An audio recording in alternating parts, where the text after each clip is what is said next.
Hey, everybody. Welcome to Grab Your Keys. Thank you so much for joining us today. We have a wonderful guest on today, Rob Chrisman. He and I have known each other and seen each other at many conferences over the last few decades.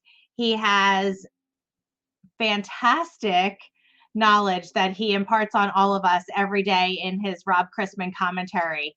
And the first question, actually, Rob, well, thank you so much for joining us. And I can't wait to ask you the questions I have because I have some good ones. So thanks for joining us today, Rob. You're in Chicago, right? At the moment. At the moment. And I know you're on your way to Philadelphia for the Mortgage Bankers Conference, and we will be super excited to see you there. I have a question on how did you start to develop the Chrisman blog? Well, from time on a trading desk and reading about, telling accounts about what's going on with the economy, what's going on with the market that day, why interest rates are up or down or all around, and talking to clients about their positions. And then the role of anybody who's in secondary marketing or capital markets, I would argue, is to help educate your sales staff, whether it's loan officers or account executives. And so I began sending out a little paragraph or two about A, what the market was doing, but also B, what different investors were doing. And there was a lot going on back in 2005, 2007, 2009. So the desire for people to read factual information about what the market was doing and what investors were doing and which ones were going out of business and so forth, without a lot of sensationalist fluff, there was a lot of demand for that. And I've found over the years that my opinion isn't any more valid or important than your opinion. And I found that giving people the facts and letting them make up their own minds and own decisions and own opinions was very good for me. Anytime somebody trying to cram their opinion down my throat, right. Just didn't work. But rather, give me the facts. Tell me what's going on with interest rates or with certain investors. Just give me the information, and I'll act on it as I see fit. So that's been, what I've been doing for a long time. Well, I love the informational pieces that you put out, and the data is so important for all of us to know day in and day out in the mortgage business and not in the mortgage business, because it affects everyone. And I think that when you work on a consistently having data and up-to-date data, you're able to speak knowledgeably, and people believe that you are competent and confident. And you can't do that if you're not, if you don't have the knowledge. You've been super successful in the mortgage industry. What do you think your keys to success are with that? In terms of grab your keys, In terms of whatever keys you want. Well, I would be remiss if I didn't, at least for the folks who were watching or listening, didn't throw out, if somebody wants to subscribe to the free commentary, it's on www. I was going to do that later on, but that's good. But yes, how can people subscribe to Rob Chrisman? Yeah, just www.robchrisman.com. Takes about 60 seconds to sign up. I think that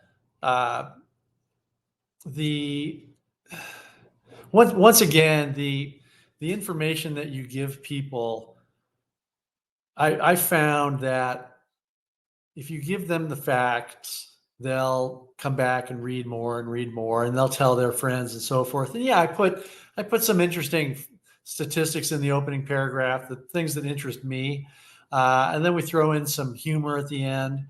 I have different people helping me with certain parts of the commentary, like my son Robbie. He writes the capital markets section now, for example. So he's involved. And so I think that if you give people kind of what they want, it's a good thing, rather than me telling them this is what you should be paying attention to. the mere fact that I have a certain amount of room in my daily commentary to put information in leads people to understand that I think what I'm putting in is important. And I guess that would be one of my strengths over my experience in the mortgage industry. I know what's important and what matters to originators and what matters to CEOs. And I mean, the commentary goes out to a lot of people. It goes out to regulators. It goes out to unemployed people. It goes out to all kinds of different folks in between. And so I realized that people's time is valuable in terms of reading something. And so I think, okay, what's important to me? What's going on out there? Maybe that'll be important to my readers. And so far, so good. I think that that's definitely one of the keys is to impart the knowledge on everyone and to give the facts. And I have told all of the originators that work with me that they should definitely subscribe to it. I know as a new CEO a while ago, when I was first starting Centennial Lending Group, I would read it and I would get lots of information. I'd say, oh, wait, maybe we should have this investor. Maybe we should contact them. So I definitely think that's super important. What do you think two other keys of success might be for anyone growing a business or in the mortgage industry? The Or second thing industry? second thing I would say is consistency. So I send this out 6 days a week. When I'm on the West Coast, that's 6 days a week that I'm getting up at 4 a.m. in order to send this out. And I think people appreciate that because things can happen overnight that may impact mortgage rates. So I want to get a little jump on the day. So I'm up. I have a very good work ethic. Some people would say I'm crazy, but being consistent, I think, in any job is important. And some just like if I'm gonna call you and leave a message, and I don't know if I'm gonna get a return phone call from you within an hour or two, or within 1 or 2 weeks, or never, I think that influences my desire to do business with you. Whereas if you make a point of, cleaning out your email inbox every day by the end of the day, or having you or your staff return phone calls, I think that goes a long way with how people view you and how people view your company. So consistency is very important. And then a third thing is, I'm good at being self-deprecating. I don't take myself very seriously. It's life's short. Yeah. And people who are conceited or think that they're more important than everybody else in terms of their opinion, or think that they know more than everybody else, I will be the first to admit that I don't know hardly anything about how to originate a loan. I've never originated a loan. I respect people who do. I can obviously talk to those people and give them information, but I think we've all been around people who have a very high opinion of themselves, and I've never found that that's not my strong suit, because if you have too high an opinion of yourself, typically there's people out there who like to take you down a notch or two. Yes. And I never wanted to be that target. So. Right. I want to go back to the work ethic, consistency and work ethic. What do you think contributes to someone having a work ethic or not having a work ethic? Like, how do you have the work ethic that you have? I mean, I have a pretty solid work ethic, and I'd like to hear your opinion on that. Well, I've never been asked that. I'll throw my son into the mix here a little bit. So Robbie is 31. He does a daily podcast, but every day he's up like at 4:30 or 5 a.m. on the West Coast. I didn't tell him to do that.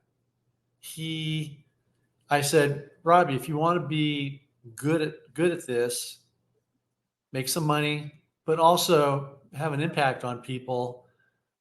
My commentary goes out early in the morning. In order for you to send out your podcast, you're going to have to get up early. Now, granted, he's going to go back to bed I go back to bed sometimes too, but he does that. And I think that was through example. I mean, my parents, um, not to get too far into my heritage here, but That's my good. mom went to Stanford and then graduated and went to work for Del Monte canned goods as a secretary. Then when I came along, she was a stay-at-home mom. My dad was in the Navy 20 years. He grew up during the Depression. He had 2 or 3 jobs in addition to going to high school, and went into the Navy, became a chief petty officer, then went to work for a boys detention camp, and then went to work for a cannery as a foreman and retired from there. And he was up every day early. And my mom, even they say, "Oh yeah, housewife, what do they make sandwiches?" No, my mom Work. worked. I mean, it's tough. Being a housewife is extremely undervalued, unfortunately. So I saw that, and I grew I up with work that. because that's a hard job. It is a hard job. So I had a paper route. I worked in the cannery. I picked prunes in the Santa Clara Valley back when there were prune orchards.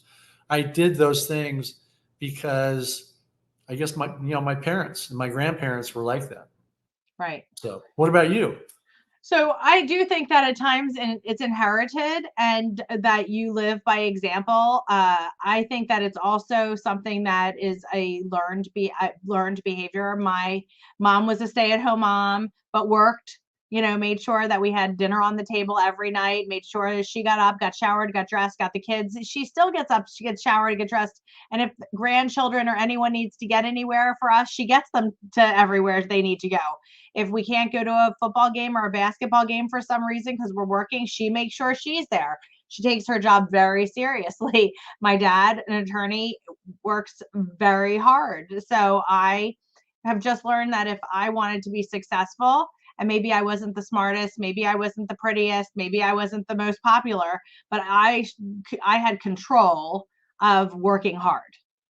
And if I had the knowledge and I had the consistency also, then I would be top of my game. And I'm not the most lovable sometimes, even though I'd like to think I'm the most lovable, but I know that I'm competent and no one can outwork me. And even though I think sometimes that's to a detriment, because sometimes my kids have been like, "Mom, stop working," but there's also that competitive juice in there, and I don't think that I really got the competitive juices in me until I was in my 20s, until after college. Like I just wasn't I was okay with getting B's and C's. I was okay with having 2 jobs during college. I really loved to work. And I think when you find the love of what you're doing, then of helping people, and what I love helping people. So I think that I've done it in many different ways in my career. So I think I love working hard and love what I do. And I'm hoping sooner or later that my children get the your good work ethic that I have. So I think that just comes with age. Because at least your son's 31 and he obviously has Yeah, but he also grew up. He's a very competitive kid. He it. he had offers from college for baseball, but instead went the academic route. But joined the University of Texas bicycle team, college bicycle team. So he was a competitive kid and went off to race bikes in Switzerland after he Wow. graduated. So he knows what it takes to do better than average. Um, but it takes practice. It does It take takes practice. it takes practice. So the 3 keys to success in Rob's mind are fact finding, consistency with hard work, and not to take yourself so seriously. And I think that's another thing that I admire with you is that you can laugh, you can have a drink, you can, be there with everyone. And at the same time, you have that knowledge and that consistency. And I also am very self deprecating at times. I enjoy to laugh and have fun. So I do agree with that. Who do you admire?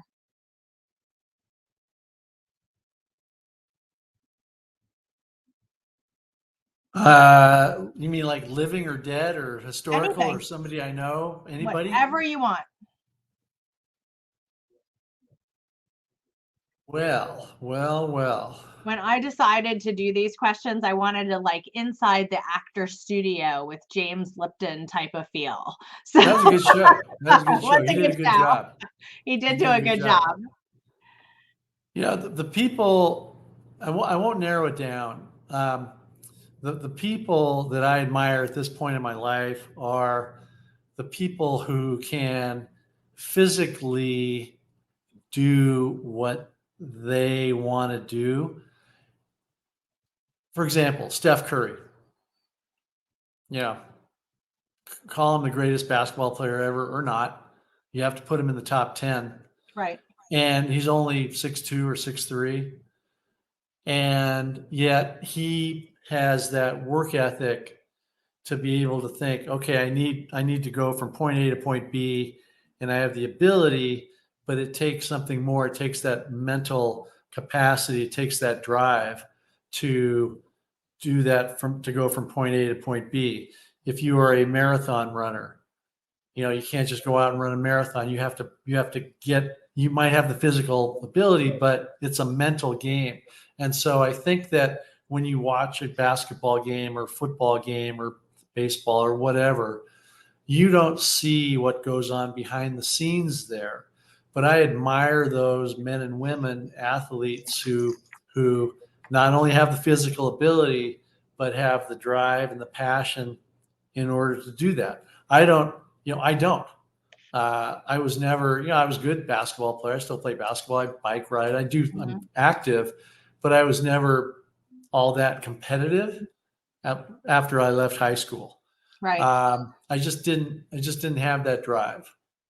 Probably didn't have the physical attributes either, but that aside, but you watch these athletes, and those are people that I admire, that I think, dang, look what they're doing. And I'm sitting here in my chair watching, LeBron James add another year onto his, NBA total. Right.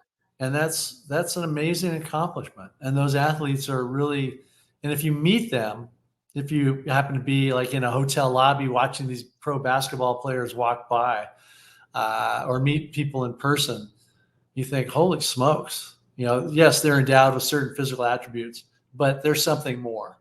Right. There's definitely something more, especially with that mental game. How do you think you can translate that mental game in the marketplace that we are in today?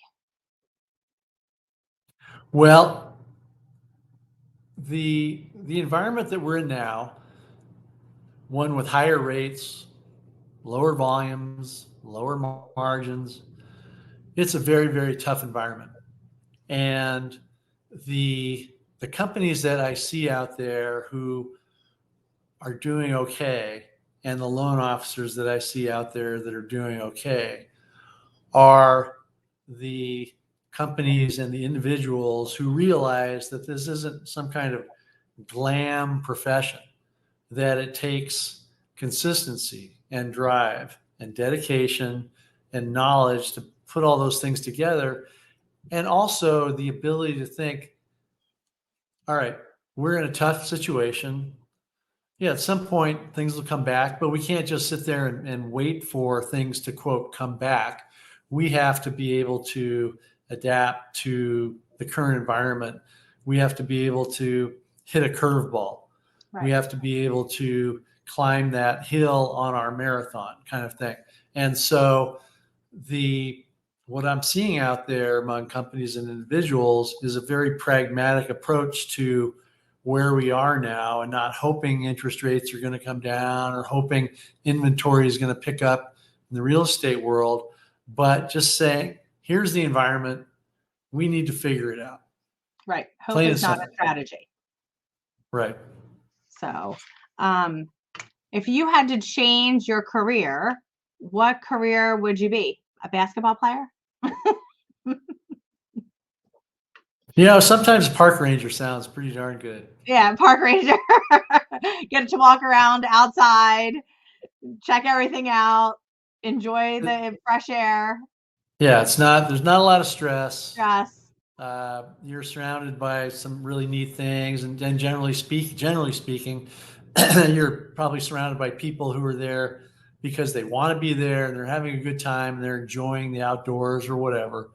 I'd probably go down that path. So if you were a fortune teller and had that glass ball, what do you foresee in the future for Rob Chrisman and the mortgage industry? Well, people need home loans, right? Right, Either to buy houses or to refinance some of their 25 or 30% credit card debt.